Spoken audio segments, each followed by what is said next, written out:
안녕하세요. 여러분의 행복한 노후를 위해 노력하는 오케어 TV입니다. 오늘은 이번 연금 개혁 때 기초연금 관련 업데이트된 사항이 있어 정리했습니다. 영상 시청 전 구독 및 좋아요 부탁드립니다. 여러분의 성원은 컨텐츠 제작에 큰 힘이 됩니다. 국회 연금개혁특별위원회는 24년 5월 29일까지인 제21대 국회 임기 내에 연금개혁을 완수를 목표로 공론화위원회를 출범시켰습니다. 하지만 정부가 국민연금 개편을 위해 선언한 1월 중 국민연금 미래개혁자문단과 재정축의 실무단의 구성이 연기되고 있는데요. 기획재정부와 보건복지부는 이에 대한 구체적인 이유를 제시하지 않고 논의 중이라고만 언급하고 있는 상황입니다. 이번에는 1월이 아닌 2월 중으로 일정이 미뤄졌다고 합니다. 기획재정부는 이른바 2024년 경제정책 방향 발표 시에 1월에 국민연금 미래개혁자문단과 재정축의 실무단을 운영할 예정이었는데 약속을 지키지 못하게 되었습니다. 이와 함께 국민연금, 기초연금, 퇴직연금 등 다층적 노후소득 보장체계를 위한 협의체도 만들 예정이었습니다. 작년 10월 정부는 제5차 국민연금 종합운영계획을 발표했지만 연금보험료 인상과 노후연금 수령액 등 구체적인 내용이 없어서 맹탕 계획이라는 비판을 받았습니다. 국민연금 개편을 위한 자문단과 실무단을 통해 연금 제도를 개선하고 재정을 조정하겠다고 했지만 아직 실질적인 진전이 없는 상황입니다. 보건복지부는 미래개혁자문단이 국민연금을 확정급여 방식에서 확정기여 방식으로 변경하는 등 사회적 과제를 명확히 하고 구체화하기 위한 노력을 하고 있다고 밝혔습니다. 현재 국민연금은 확정급여형으로 운영되고 있는데 이를 확정기여형으로 바꾸는 제안이 나왔습니다. 이는 납부한 보험료에 따라 운용이자를 받는 방식으로 현재 퇴직연금에서도 선택할 수 있는 방식입니다. 기초연금 제도 또한 10년이 지나면서 문제점이 노출되고 있습니다. 심각한 노인 빈곤 완화에는 도움이 됐지만 65세가 되어 새롭게 노인이 되는 사람들이 과거보다 부동산이나 금융자산을 많이 보유하고 있고 국민연금 수급자도 많아 소득 수준이 높아지고 있다는 점이 주로 지적을 받고 있습니다. 이 때문에 소득 하위 70%를 가르는 소득 인정액이 크게 높아졌습니다. 2014년에는 단독가구 기준으로 기초연금을 받으려면 부동산과 금융자산, 국민연금 소득 등으로 산출한 선정 기준액이 87만 원이었는데 올해는 213만 원으로 10년 만에 144.8% 늘었습니다. 올해는 부부 기준 금융자산이나 다른 소득이 없다면 서울 핵심지의 대장 아파트를 소유해도 기초연금을 받을 수 있을 정도입니다.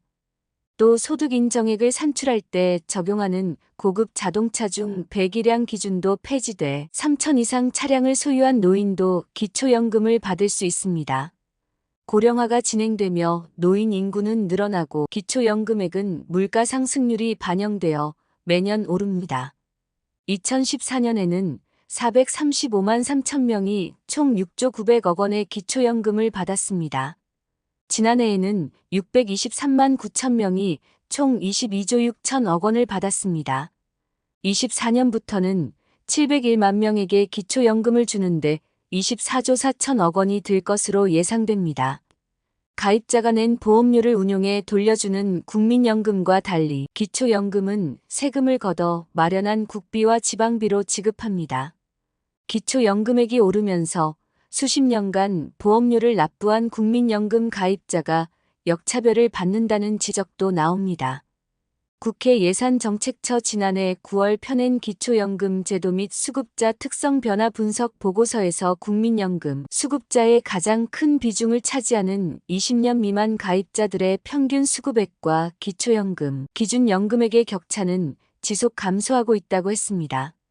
얼마 전 설문조사에서 기초연금 수급액이 현재와 같이 지속 상승된다면 국민연금 보험료 납부를 하지 않을 것이다라는 의견이 33%에 달했습니다. 이에 예산정책처는 재정이 부담 수준을 고려해 기초연금 수급자 범위를 조정할 필요가 있다는 의견을 제시했습니다. 현재 노인 인구 70%를 유지하면 정부 지원 필요성이 상대적으로 적은 노인들에게도 기초연금이 지급될 수 있으므로 기준 중위소득 일정 수준 이하 등으로 대상자를 변경해야 한다는 주장입니다. OECD도 2022년 보고서에서보다 선별적으로 지원 대상을 선정하는 것이 납세자 부담을 가중시키지 않으면서 저소득 고령층에게 더 높은 기초연금액을 제공할 수 있다고 대한민국 정부에 권고했습니다. 하지만 아직까지 자문단이 소집되지 않은 상황입니다. 관계자는 민간 전문가들과 복지부 연금정책과 기재부, 경제구조개혁국 등 정부 위원들로 자문단을 구성할 예정이지만 구체적인 규모나 회의 시작 날짜는 아직 확정되지 않았다고 말했습니다. 국민연금 재정추계실무단은 다양한 재정 전망을 고려하여 연금 체계의 신뢰도를 높이는 데 주력할 예정이었습니다. 매 5년마다 연금 관련 재정 추계를 수행하지만 이번에는 임시로 통계청의 장래 인구 추계를 반영하여 연금 체계를 업데이트할 계획입니다. 지난해 12월 통계청은 장래 인구 추계 2072년까지라는 보고서를 발표했습니다. 현재 5,100만 명대를 기록 중인 대한민국 인구가 약 30년 뒤인 2050년에는 4,711만 명으로 감소할 것으로 추산되었습니다. 이후 하락세를 이어가며 2072년에는 3,622만 명을 기록할 것으로 예상됩니다. 이와 같은 추세로 인구 감소 속도가 예상보다 더 가파르게 늘어나면서 국민연금, 재원 조달 등에 대한 우려가 커지고 있어서 재정 계획을 다시 고쳐야 할 필요성이 대두되고 있습니다. 기재부 관계자는 작년에 발표된 통계청의 장래 인구 추계와 경제 성장률, 실업률 등의 전망을 고려하여 연금 재정을 재평가할 예정이라고 밝혔습니다. 그러나 정부가 1월 중 활동을 시작하겠다고 밝힌 자문단과 추계실무단은 아직 위원 선정 작업도 마무리하지 못하고 앞으로 어떤 것을 논의할지 정해진 게 없다는 비판에 직면하고 있습니다. 국회에서는 공론화위원회를 출범하여 활발한 논의가 예상되지만 정작 정부의 작업 진척은 더욱 주목받고 있는 상황입니다. 복지부 관계자는 2월 중에는 자문단과 추계실무단 구성을 마쳐 연금개혁 논의를 본격적으로 시작할 것이라며 국회에서 논의 중인 연금특위 산하공론화위원회와도 지속 협의할 수 있도록 노력하겠다고 밝혔습니다. 한편 윤 대통령은 2월 7일 오후 10시부터 약 100분가량 신년 특별 대담 방송을 진행합니다. 교육, 노동, 연금 등 3대 개혁 진행 상황과 향후 계획도 언급할 것으로 예상됩니다. 더 이상 미룰 수 없는 연금 개혁 추진에 대해 하루빨리 세부적인 시행안이 도출되고 사회적인 협의점을 도출되었으면 하는 바람입니다. 한 줄 요약입니다. 국회 연금개혁특별위원회가 국민연금 개혁을 목표로 하여 공론화위원회를 출범했으나 정부의 연금 개편 계획이 지연되고 있습니다. 기획재정부와 보건복지부는 세부 이유를 밝히지 않고 2월로 일정을 연기했습니다. 국민연금 종합운영계획의 발표 이후 자문단과 실무단을 통한 개혁 논의가 예정되어 있었으나 현재 진전이 없습니다. 국민연금의 확정급여 방식을 확정기여 방식으로 변경하는 논의가 있으며 재정추계실무단은 통계청의 장래 인구 추계를 반영하여 연금 체계를 업데이트할 예정입니다.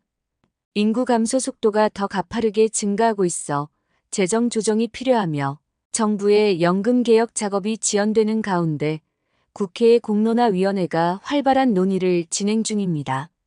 복지부 관계자는 2월 중에 자문단과 실무단을 구성하여 연금 개혁 논의를 본격화할 예정입니다.